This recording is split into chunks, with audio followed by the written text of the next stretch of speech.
រៀនសួរពុកម៉ែបងប្អូនទាំងអស់គ្នា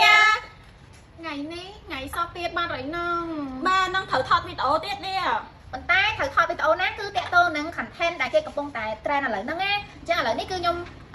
ឃើញថា trend ដែលកំពុងពេញនិយមគឺតាក់ទងនឹងការទាយម្ហូបអាហារដែលយើងចូលចិត្តឬក៏ផ្លែឈើដែលយើងចូលចិត្តជាងគេអញ្ចឹងណាអញ្ចឹងយើង challenge trend ហ្នឹងតែម្ដងទៅ ឥ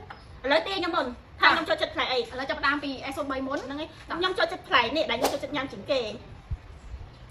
រូបរាងវាបែបមិនទូចឬក៏ធំ ប្រភេទតូចល្មមហើយមូល ផ្លែក្រូច នេះ ផ្លែហ្នឹងគេយកទៅធ្វើឲ្យបានខ្លះ ភាគច្រើនគេយកសែនហើយរួយហូបតេអញ្ចឹងធម្មតាអញ្ចឹង ទេបាន នឹង ផ្លែប៉ោម បាទនេះ ទូច អើយញ៉ាំផ្លែឈើមួយម៉ាត់ ដើមវាពណ៌អីគេ ដើមនេះធម្មតា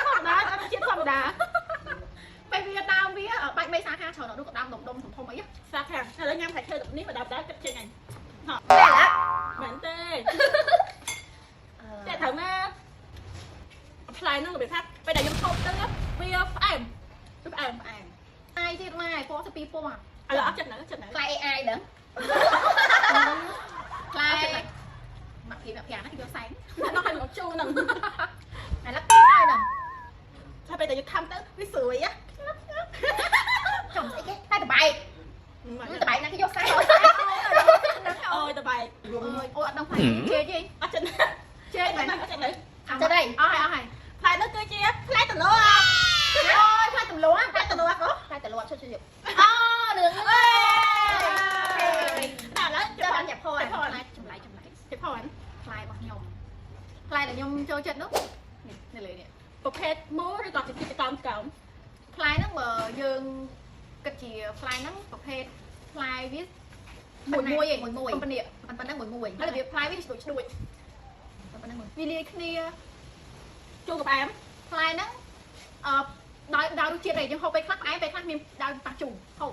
ផ្លែស្ពឺ ខោផ្លែស្ពឺណាបងអូនផ្លែស្ពឺដើមស្ពឺ អត់ស្គាល់ដល់នេះហ៎ ហើយគ្រាប់វាទូទេទូទេ ផ្លែ ផ្លែអ្វីទៅហើយវហើយផ្លែប៉ុណ្ណេះគាត់វាស្ដួចហើយដើមមានបន្លាចំផ្លែក្រូចប្រយមុនហ្នឹងត្រូវមែនទេផ្លែក្រូច ដូចគាត់ថាចេះ ចាំសបកវាហ្នឹងបែបមានសបកវាហ្នឹងបែបស្រួយខាងតែអត់មុតទេត្រេនមែនទេខ្នល់មែនទេចំប៉ាដកខាងតាកេ ផ្លែស្ពឺ ហើយដើមវាបវមែនវាដើមបវតាមគេតាមឯងដើមវាបន្លាទៀតជួយនឹងឯងទៀត អីយើងថាយើងជីកឃើញរហូត យើងជីកឃើញមកតាមផ្លូវហ្នឹងគាត់លឺស្ដួចអូយផ្លែអីទៀតត្រូវស្ដួចហើយពណ៌ហើយផ្លែវាអត់លងទេចំអត់លងទេបន្លាតែអត់មុតទេអត់មុតទៀតប្រភេទបន្លាតែបន្លាវាអត់មុតទេហើយបន្លាវាគឺវែងដែរ តែខ្លួនវាមានបន្លាស្ដួចដើមវាហ្នឹងមានបន្លាស្ដួចចេះឡើងលើចេះផ្លែឈើមានបន្លាណាផ្លែឈើចេះមកផ្លែបន្លាគេចេះពណ៌ទេហើយមួយទៀតបើមួយទៀតវាមានពីរពណ៌ទៀតតែចាំខ្លួនមានពីរពណ៌មានពណ៌ស្វាយនិងពណ៌សណាចេះវាហ្នឹងវាមានពីរពេលខ្លះហូបបកមកចំពណ៌ស្វាយបកពេលខ្លះចំពណ៌សប៉ុណ្្នឹងអត់ដឹងទេបកចំនិយាយបកឲ្យរួចអស់ហើយនេះឈប់ឈើផ្លែឈើដំឡូងពីរពណ៌ដំឡូងអត់នឹងដៃនោះវាឡើងពណ៌ណាអត់ពីដំឡូងនេះអត់មានអាបកឡឹកខាងនោះឥឡូវអត់ចិត្តណាស់ផ្លែអត់ទៅនៅផ្លែដែលខ្ញុំនិយាយនោះគឺផ្លែសកានេះឥឡូវគាត់នឹងត្រូវទៅវាពណ៌វាត្រូវហើយផ្លែវាមានពីរពណ៌សបមានពណ៌សហើយបែរតែពណ៌លឿងទៀតចាំព្រោះអាហ្នឹងអត់ទៀង ឥឡូវ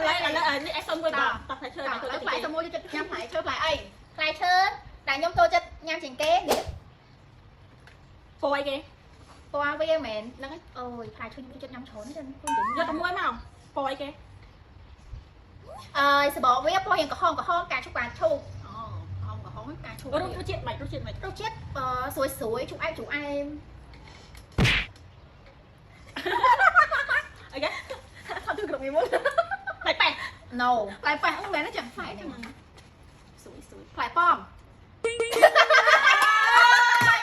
ឡូវនេះការទីបងពួកខ្ញុំតែ3នាក់គឺត្រូវបានតែម្នាក់ទេចាឥឡូវ2នាក់នេះគឺមានតែគេទីត្រូវទេចឹងកម្មវិធីយើងគឺចាប់តែប៉ុណ្ណឹងចឹងជួបគ្នានៅវីដេអូក្រោយចាឥឡូវនេះសូមសហការឧបត្ថម្ភចាដោយប្រព័ន្ធម៉ាស៊ីនយើងខ្ញុំទាំងអស់គ្នាសម្រាប់ពុកម៉ែបងប្អូនដែលមាន កម្រងធ្វើអាជីវកម្មផលិតទឹកពិសាបរិសុទ្ធ មិនថាប្រភេទខ្នាតតូចឬក៏ខ្នាតធំដែលធំចម្រុះគឺមានពីរប្រភេទគឺមានប្រភេទធំស្មាច់ហើយប្រភេទអ៊ីណុកហើយសម្រាប់ប្រព័ន្ធផ្សេងក្រុមហ៊ុនយើងខ្ញុំពេលដែលផលិតទឹកចេញមកគឺជាទឹកដែលមានស្តង់ដារហើយមានគុណភាពខ្ពស់ពុកម៉ែបងប្អូនអាចទំនាក់ទំនងមកកាន់ក្រុមហ៊ុនយើងខ្ញុំបាន